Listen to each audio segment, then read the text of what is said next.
but also that I'm sort of archiving historically my experience and the experience of this community in hopes, with an attempt to try and make whatever that community, whatever is ailing the community, better, to alleviate some of that problem. Right? There's a recognition of the interpretive differences for social truths. And I gave the example, the cat and the mouse. I'm going to be real brief with this because I think it's sort of obvious. And actually this might complicate it too much. I don't want to get too deep. This is an introduction, but just imagine this. There's always two sides to every coin. In participatory action research, if there is a bad guy in the story, then there's a good guy. But if you talk to the bad guy, he'll say that he's the good guy, and the people that you're working with in your participatory action research are the bad guys. So thereby, you're the bad guy as a researcher. So you have to recognize when you go in, you would be naive to think that when you go into your participatory action research, that the problem that needs to be addressed, that the problem that needs to be solved, those in defense of hegemony, right? Those in defense of the hegemonic narrative are going to view you as a researcher as a good guy. They're going to be like, you're an instigator. That's how you're going to be perceived, right? And I'll go slow. If what you're attempting to do is solve a problem, and that problem has people who are trying to defend the status quo, those in defense of the status quo, then those in defense of the status quo are going to view you and your participatory action research as counter to the status quo. Hence, you're going to be the bad guy. So the story is the cat and mouse example, right? The cat has kittens, and the cat needs to feed the kittens. So the cat leaves the den and searches for mice. The cat finds a family of mice and kills 3 or 4 of the young mice. Brings the mice back over and uses the mice to nourish herself, and uses that nourishment to suckle her offspring. She's a hero. The cat is a hero to her offspring. But to the remaining mice, she's the bad guy. So it's all a matter of interpretation. So what you should do as best, and I should have put this down in my best practices, I'm just thinking about it now, but what you should do in your best practices in conducting participatory action research is to recognize, and this is where I said, I'm thinking about writing some theoretical frameworks for participatory action research, but I don't have a problem sharing it with the community members. If you're interested in your academic, you want to write it, you write it. I don't really care. But I think it would be interesting to address a theoretical framework that addresses the duality of sort of bias and intent within participatory action research, right? Because what I intend to be an intent to do good in a participatory action research model will be perceived by defendants of the status quo as an intent to undermine, to do bad.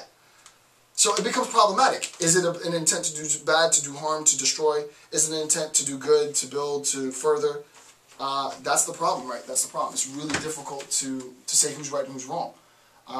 So make sure when you're doing and conducting your participatory action research that you're aware of that. Because if you go in there blind, depending on how severe the community is, if you go in there blind, you could end up putting yourself in some serious danger. You could put yourself in some serious danger by just willy-nilly, oh, I'm going to help everybody and we're going to get rid of all the bad guys, all the problems and all the ailments, until those people who want to reinforce those quote-unquote problems and all those ailments recognize that you're riling up community members that were otherwise pacified. People are going to come looking for you. So it's not research for the squeamish, right? It's definitely not research for the squeamish. Okay. The next thing is a recognition that our lived experience matter beyond the experiences themselves, right? Our experience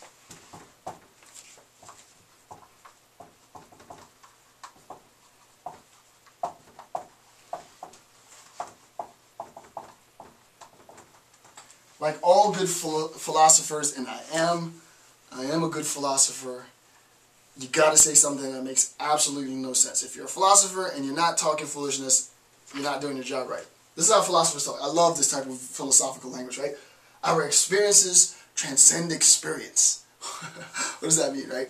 I'm not gonna get into it now. It just sounds really cool, and it's true. But our experiences in a very real sense, transcend the experience, right? There's more.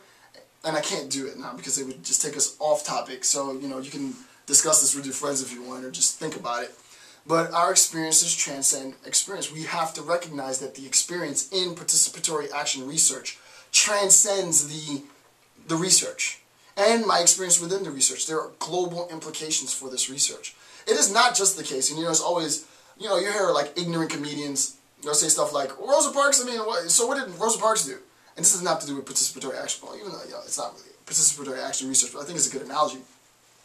Like Rosa Parks, what Rosa Parks did, Rosa Parks said, you know, I'm just not going to sit down, right? And they'll say, oh, well, comedians will be like, oh, all she did, she just refused to sit in the back. That's all she did.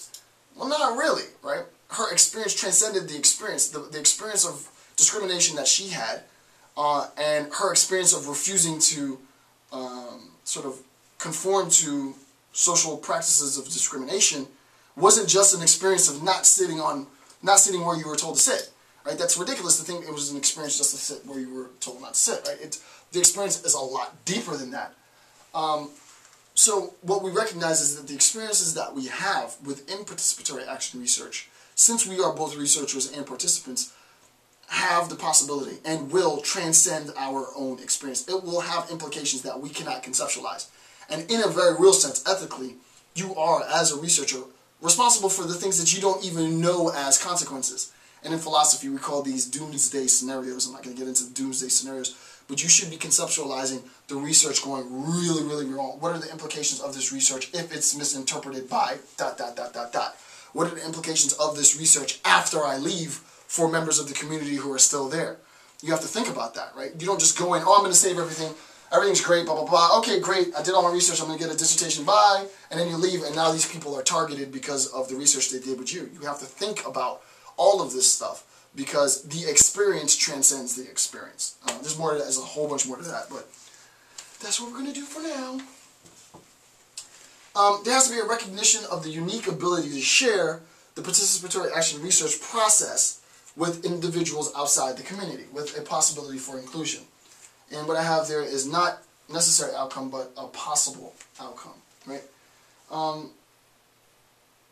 And that's basically it. So in participatory action research, so there really isn't a 5. I mean, the rest you can see. It's not anything really insane. One, and I put 3 advantages, and don't you love that? So let's go with 4. 4 advantages for a participatory action research model. 1, it's good for the community research. It's really good if you're interested in community research. It's a great model. It can allow for very, very, very highly context-specific community research if you're interested in that. It also demystifies what research is, and your research will have a direct impact on the community, right? So if you're the type of researcher who just, you know, you like to be like me doing research in t-shirts and slippers, getting your feet dirty, in the middle of, you know, in the middle of the community engaged, then this could be a good model for you. And then our experiences transcend the experience, right? You recognize that one of the advantages is that the experience that you have in conducting your participatory action research as a one-time research project for a dissertation or so, or a lifetime of research that you'll do on a particular topic, it has the ability to transcend the experience of your research. It has the, if you do it well and, you know, everything goes well, the stars and moons align, you have, your research stands to literally make the world a better place. And it sounds really, really corny, but, you know, it's a great thing to think that there might have been, for me, what I'm interested in is conflict and stuff, and violence and genocide and so on. There might be tensions brewing within a community that may or may not lead to genocide, that may or may not lead to violence, that may or may not lead to deaths. And you see that, no, there really is a severe problem, and that it is very likely that it will lead to this. And you intervening in the middle of the situation with others, and as a group, as a collective body, addressing what the problems are and attempting to pacify that, right? Attempting to pacify the aggression. Because really and truly, when it boils down to it, a lot of this can be talked out, right? People want platforms in order to be heard.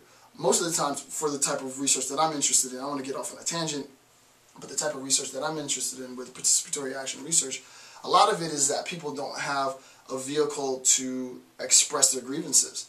And as Paulo Freire says, he has a conceptual term called horizontal violence, and a lot of horizontal violence is a consequence of dejected violence that wasn't appropriately targeted towards the oppressor. I'm really pissed off with the oppressor, but the oppressor's out of my range, but this dude who's just like me is here, so I'm going to kill him.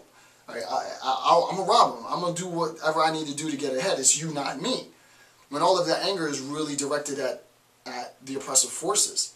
And if you, as sort of a knowledgeable researcher, can go into the community and not tell them what to do, but to say, hey, what are really the underlying issues that are pissing y'all off, right? What really is pissing you off? Oh, I'm really mad at this, and we don't have, clean water, and the sanitation is really bad, and get rid of all of that so you address what the problem is. Then let's address the sanitation. Well, let's address the water. And I can guarantee you, once you address the sanitation, you address the water, you address, whatever the real underlying problem is, the violence is going to decrease. Because I don't want to kill this dude. I just, I'm pissed off, and I can't get clean drinking water to feed my kid. I'm liable to explode. So, a little bit of attention there. But this is going to conclude the discourse on participatory action research. Again, I'm going to do 6 models. We've done narrative research. We've done qualitative, phenomenological research, just completed now. Participatory action research. Up next will be grounded theory. Then we'll do ethnography, and we'll conclude with case studies. So, with that, I want to thank you for taking the time to watch this final segment of participatory action research. I'm Dr. Jason J. Campbell. Thank you, and have a good day.